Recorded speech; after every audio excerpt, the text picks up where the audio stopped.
La GDSN est une base de données centrale permettant l'échange de données produits, et notamment les dimensions. Les données présentes dans le GDSN diffèrent souvent des dimensions réelles d'un produit. Cet écart peut s'expliquer par des méthodes de mesure du produit pas toujours claires. Pour éviter cela, des règles internationales de mesure ont été établies. Elles permettent de mesurer les dimensions des articles de la même manière partout dans le monde. Le positionnement d'un produit en rayon ne détermine pas toujours la façon dont vous devez le mesurer. Tous les distributeurs ne rangent pas les produits de la même manière.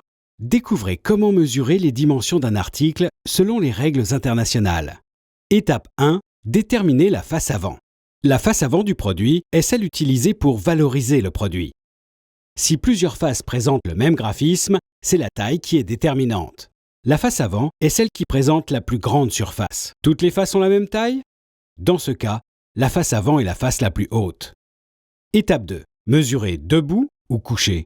Une fois que vous avez identifié la face avant, vous devez déterminer comment mesurer le produit. Le texte présent sur la face avant détermine si le produit doit être mesuré debout ou couché. Si le texte est horizontal, c'est la bonne position pour mesurer le produit. La face avant présente à la fois des textes à l'horizontale et à la verticale. Mesurez le produit debout. Si tout le texte de la face avant est vertical, vous devez incliner le produit et le mesurer couché. Le texte sur la face avant est de travers? Basez-vous sur les autres textes que vous pouvez lire à la verticale ou à l'horizontale. Il n'y a pas d'autres textes sur la face avant? Mesurez en position horizontale. Étape 3. Mesurez l'article. Une fois que vous avez défini la face avant et la position de l'article, vous pouvez commencer la prise de mesure. Vous mesurez la hauteur, la largeur et la profondeur. N'oubliez pas de prendre en compte les bouchons, capuchons et autres parties saillantes. Outre les produits pour les consommateurs, il existe également les unités commerciales.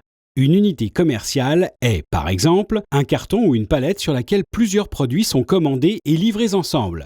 Vous mesurez une unité commerciale de la manière suivante. Commencez par déterminer la face inférieure. Elle est souvent indiquée par des mots ou des flèches. Avec la face inférieure en bas, mesurez la hauteur, la largeur et la profondeur.